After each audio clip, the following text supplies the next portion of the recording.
tank. Oh yeah? It's a tank, there's a rock. Yeah. Little shrapnel.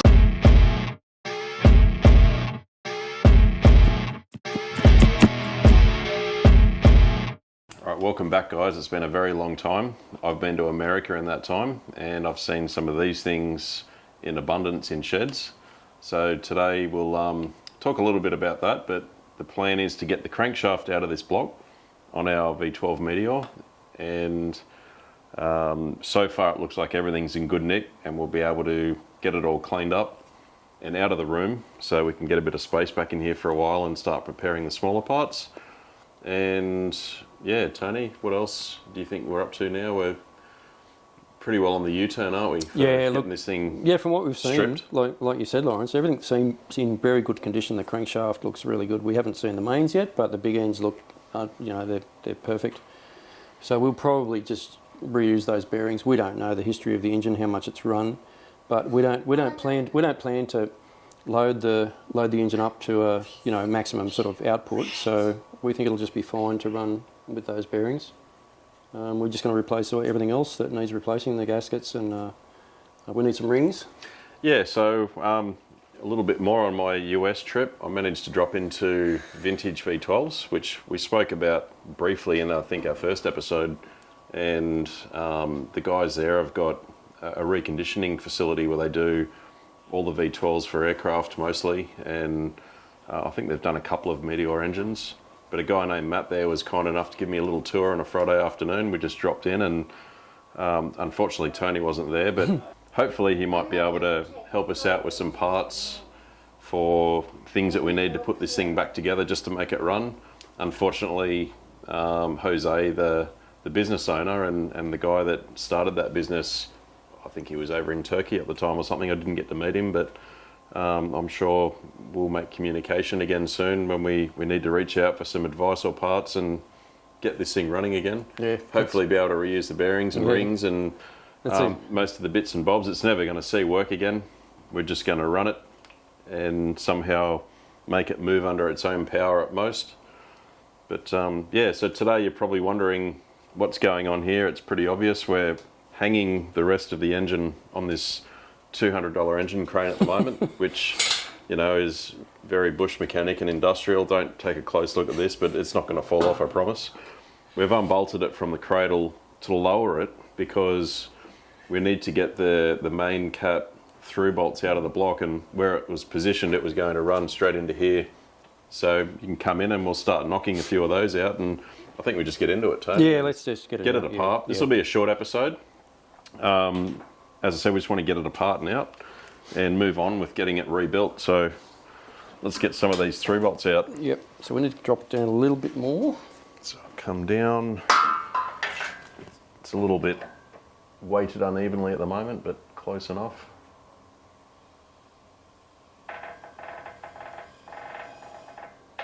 How's that? You got good access on that side? Yeah, I can knock those through. Right.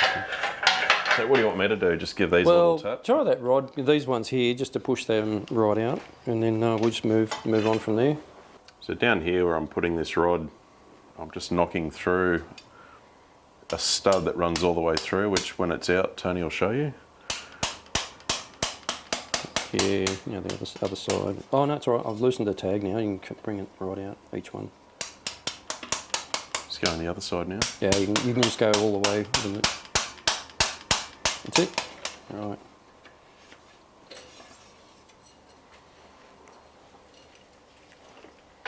And the other one. So these are the cross bolts. There's a nut on either end of the stud, and they pass through the main bearing caps, and then you've got the main bearing studs coming up from the block itself in the middle there, and so this is just an additional. Well, it's going to clamp the block to the cap and give it, a positive location, and it'll probably assist in the, the retention of the cap as well. So we've got a lot of these to take out. There's 2 in each main cap.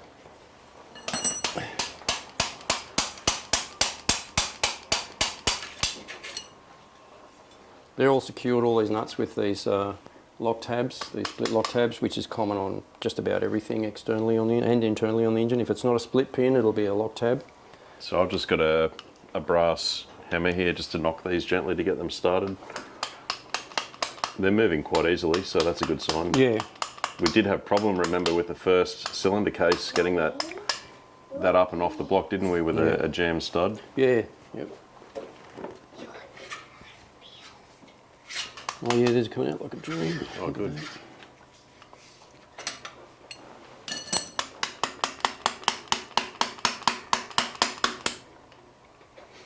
This has still got a nut on this side. Oh, is it? Yeah. Oh, this one, okay.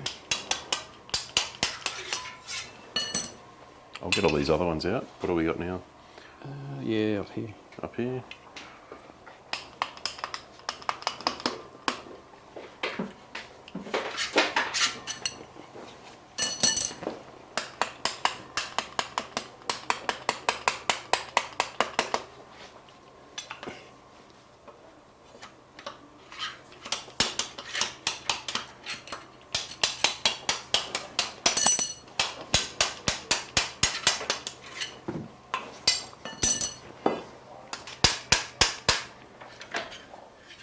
Has that got any corrosion on it, Tony? Is that one being difficult for any reason? Not really.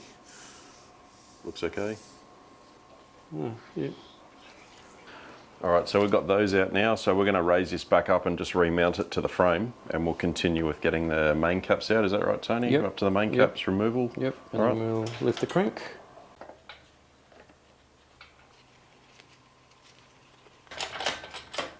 All right. Well, that's there. We probably need to pull those two out first. I'll just come down and slacken those up, and we can remove those caps. All right. So what do you think? We just we've removed, or you've removed all the nuts off here already. Yeah, and the washers. So.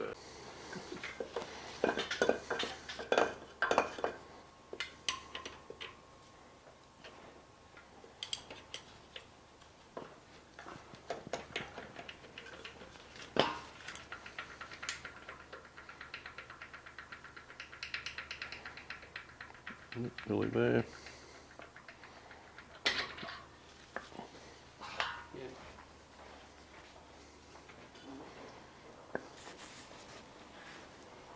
Yeah. Looks good, no scoring, no damage. So we're okay so far. That's number 5. We've got 6 and 7 off already. I like this design. We've got a captured bearing on the sides here. We've got a flange either side, and it's fully grooved on this lower half.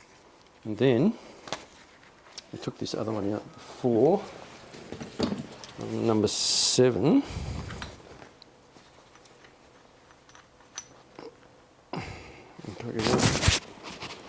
And they're only aluminium, Tony, those caps, by the weight of those, are they?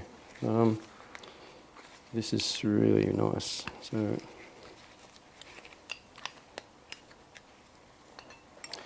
So then in the cap itself, sorry, on the back of the bearing, we've got another groove around here to feed oil from the upper part, which is also grooved, to around the back of the bearing to these holes here to lubricate on the loaded side of the bearing there. So it's getting pressure fed oil to the bottom via this back groove on here. It's located by these flanges onto the cap, and it's located in the cap with this. It's like a key that locates into the bearing there. Like complicated and time consuming to make, but brilliant. Probably not great for mass production, but yeah. I wonder what that cap weighs in your hand. That feels really light when I picked one up just before. Yeah, it's quite light. Yep. But I guess with those cross bolts and these big main studs here, there's enough stability there. And you know we've got 7 of these caps here, so maybe it's tried and tested. We know it works. It definitely works. Yeah. And this is the non-boosted version, so I'm sure these will be fine. I wonder if the aircraft ones is exactly the same. I'm guessing so. I'll ask the question. Good question to ask Jose or someone, or Matt.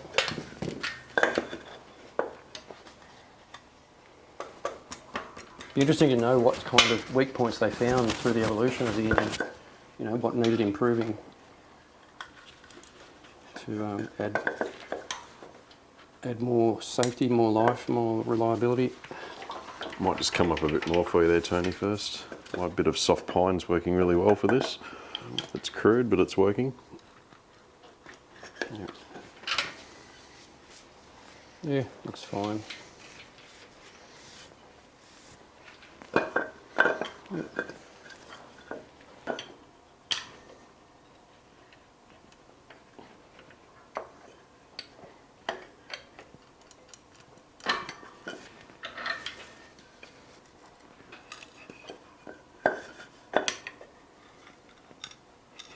The pine just yields to whatever I'm up against, and it's good. Yeah, not damaging anything. Yeah, it's not as much effort as it looks. Just trying to get the right angle on it so it's comfortable.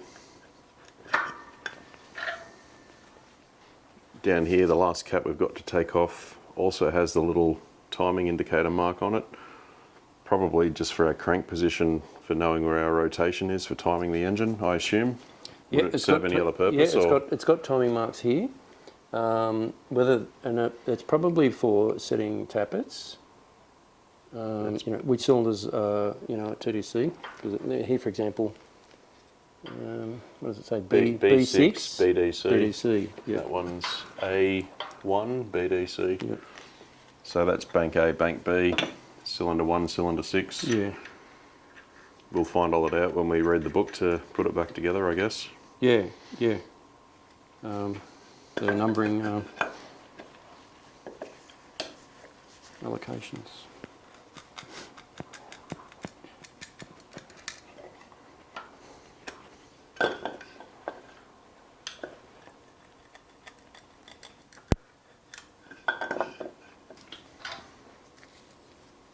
Good, they all look fine. All these lower mains look good. There's no damage to them, so I think they'll be good. Good. All right, well, I'll take some weight up now onto this crank with our sling and I'll see what happens. I'll guide it. This is the exciting bit, I guess, guys. Pins are up. Look at that, it still just beautifully just rolls without effort. It just rolls in the bearing like that.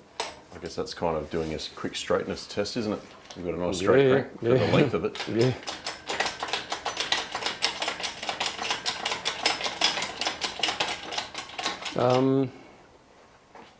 Those plastic tubes we threw out Oh, yeah? to protect as stud protectors, Yeah, I know. Actually, all we'd really need is sort of for like 2 here and 2 there, so that as it comes it won't. Because if these don't touch, then none of the middle ones will touch, if you know what I mean. Even if we just had a bit of hose or something. Or this is special Rolls-Royce tool number. So stud protection tools, special tool number 1, 2, 3 and 4. It'll be RR or... Is that Rover Rolls or...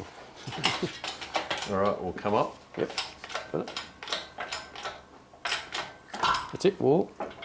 Yeah, I'll let keep you going. balance it. Yeah, I'll keep wriggling.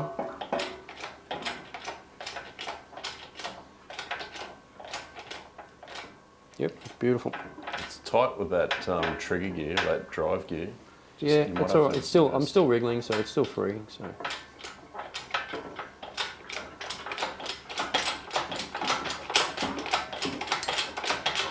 Yeah, beautiful.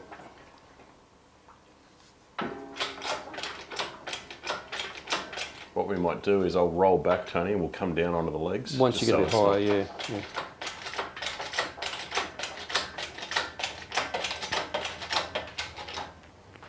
All clear? not- Yep, we'll make Yep. that. Do you want to? I'll hold this. You come around this side. Yep, got it. Because it's going to drop that in. Yep.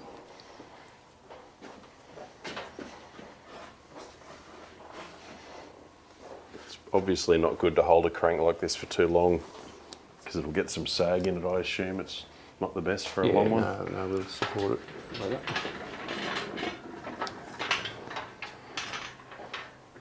Coming down, we'll get something to sit it on when I get close. Yep.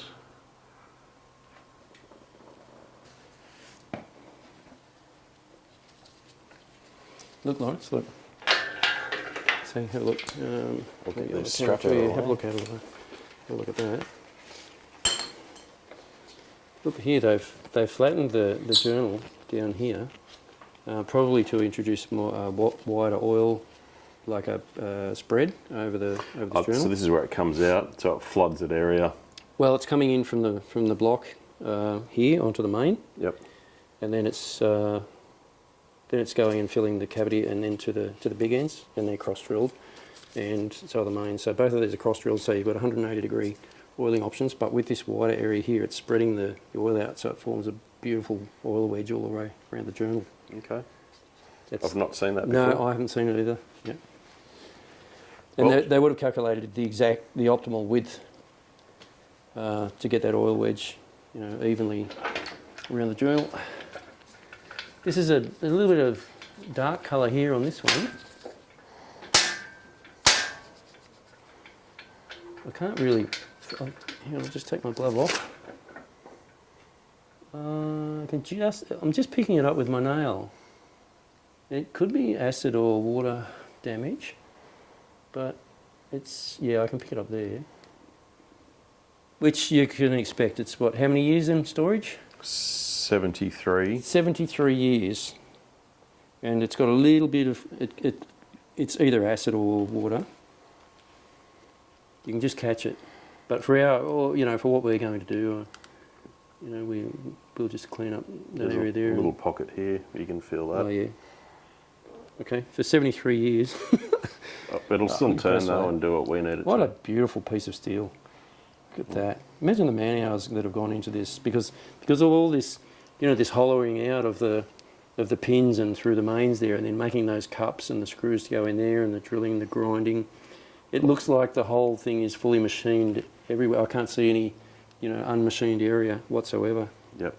No, That's amazing. A beautiful piece of steel. If you get excited about steel. All right, so now we can see the upper mains, and I'm not expecting anything here because this is not the loaded side. I wonder if that, it's possible. See this middle main here is, looks like the thrust. We've got our thrust flanges here, and it looks, we've got extra oiling here.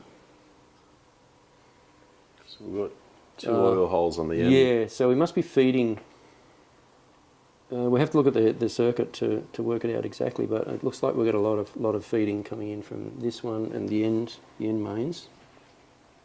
And we'll have a look at that circuit diagram later. We've got the documents, so we can actually do a still photograph of that and put that on the video as well, Lawrence. Yeah, that's a good idea. Yeah, let's look for that and stick that up. Yeah. Well, that's good. All right. Well, we can basically finish now by taking these bearings out. We'll number them. So we'll bag the shells with the caps, so they're paired in individual bags. And then we can start looking at getting all the little loose bits out of here. Yeah, we've got this gear case to still work out here to separate off. Oh yeah, so that was the back side of the drive system, wasn't it? This gear case just drove the pulleys for our external belts and some other ancillary. No, have we turned it around? Yeah, I think we have. Yeah, we right. have. Yeah, we have. Yep. Yeah, so all our belt drives were here. The water pump. Yeah, water pump. Or was the water pump the other end? No, everything was at this end, I think. Was it? No, we had the magnetos and the fuel pumps were at that end. Yeah. Yep. Good. So I think if we just take these bolts out here, although they're going behind that gear, we probably need to undo this gear to get that out. Yep. That nut turns loosely already. Look at that. Yep. So that'll just undo and probably pull off. Then we can undo all these, and that case will come off. Yep. There's an internal gear inside, which will probably slip out through the opening. Well, won't be that opening. Oh, it looks like the housing drops. See where this flange is here? Yep. So that'll probably then, once it comes off the shaft, we take that shaft it'll out. Go down that'll and drop out. down and out through there. Okay. Okay. And then that's pretty much it. And then we're going to give it a good hot wash and get all this cosmoline off and clean it up and start getting ready to reassemble. All right. That's when we're going to get the books out. Yeah. Well, we need to start doing some homework soon. We need to get all our other parts out and. That's the saying, isn't it? When all else fails, read the book. Yeah. Well, there hasn't been a lot of that with this project, but we've been just face value learning and observing, which is part of this. It's a fun engine to work. I mean, it's a beautiful machine, really. Yeah. So well, look. As I said, I was in the States for SEMA last year, so that was 4 or 5 months ago, nearly now, and. I got to visit a few airfields while I was over there. I went to the March airfield and the Palm Springs airfield. I can't remember exactly what they were called, but they had more aircraft there than I've ever seen here in one place. And interestingly, actually, I just sort of looking at them all, they're all in an open airfield. I'll put some photos and video up as well of what I took over there, but one of them that I remember was, I think it was a B-52. It looked like a 50s model aircraft that had jet engines, and it was... Did it have two on each wing? Two on each wing. Well, each engine was two turbines? Was it? I don't recall, Okay. but it'll be in the video. Yep. But one thing about it was I was looking in it had bomb bay doors or cargo doors in the belly that were open, and you could walk up underneath and have a look. And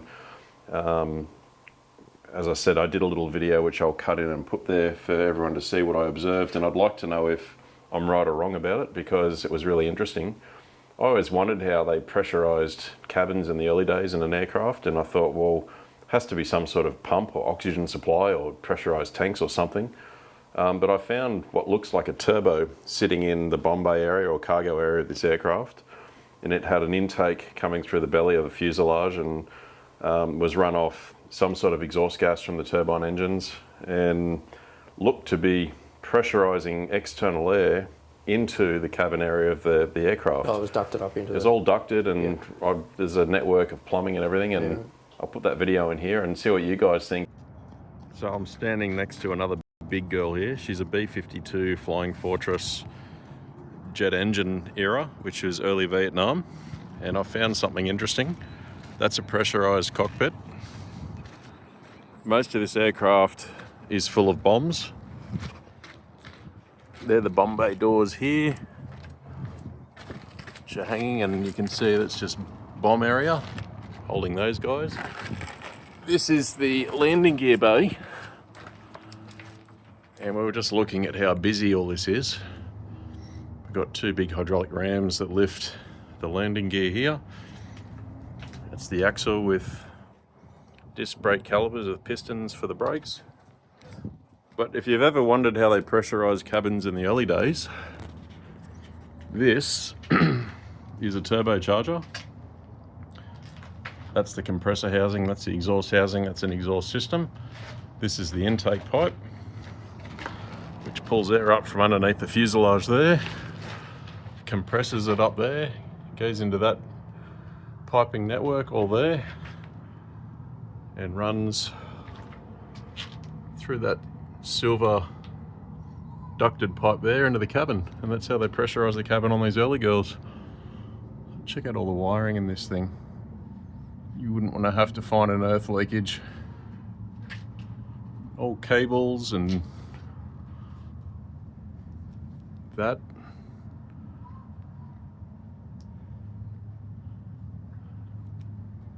So it's all military and war that advanced aircraft very quickly, and these things became the modern day commercial airliner for us. Really cool. But yeah, let us know what you think of that video, and things like that I just find interesting. Looking at it, no one was around. It was like ghost town. We were the only 3 or 4 people there wandering around, and I had a great time looking at the engines and aircraft over there. And but certainly the vintage V12 trip was amazing.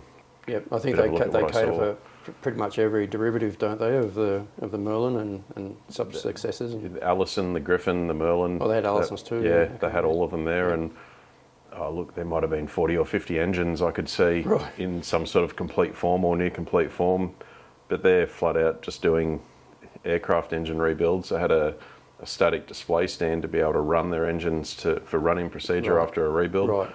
I think they run them for 4 to 6 hours with different props. Yep. They've got hanging on the wall, so to add a bit of load to the engine, and they run them at certain RPM speeds for different time intervals. Working up to load. Yeah. And they obviously after that, I assume they're deemed then worthy to be mounted into the aircraft frame again and further tested and ready for use. So thanks again, Matt, for that little tour. We really appreciate it. Adam and I were sort of really pleased to have a little Friday afternoon walk around your facility and a little show and tell. So again, thank you, Jose, who we didn't meet, and Matt for that one. Not many of us get the chance to go to places like that. If you're going to fly into LA, you would just go there at least. If you did that for 2-3 days as a visit and came back, it'd be worth it. probably need to warn them next time that that was the intention. But it was kind of an ad hoc decision, and we just dropped in, and I remembered on the last day of our trip there, and in we went, and it was great. So thanks again.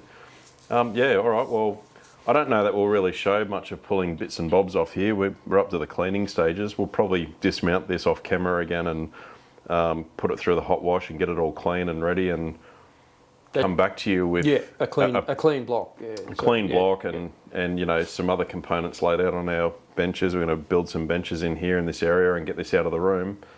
And we've got our magnetos, and we've got our carburetor intake manifold section to look at, and our gear case, and ignition harnesses, and all these sorts of things need to be gone through. We need one camshaft repaired. There's a camshaft and a couple of rocker arms. So we've got a chopped out lobe or two there with some arms, and they're all indexed, I was told, so we've got to be careful to keep them together, but we've got a couple we need to replace, so we'll reach out for some help on that, hopefully, and get a few bits and bobs and piece that back together. Yeah, if we can't get any replacement camshafts, I guess the other option, find someone to weld up, build up and regrind. Yeah, well, that's a worst case scenario. We could definitely do that, just to be able to run it. We just need to contact someone we can send it to. Yeah.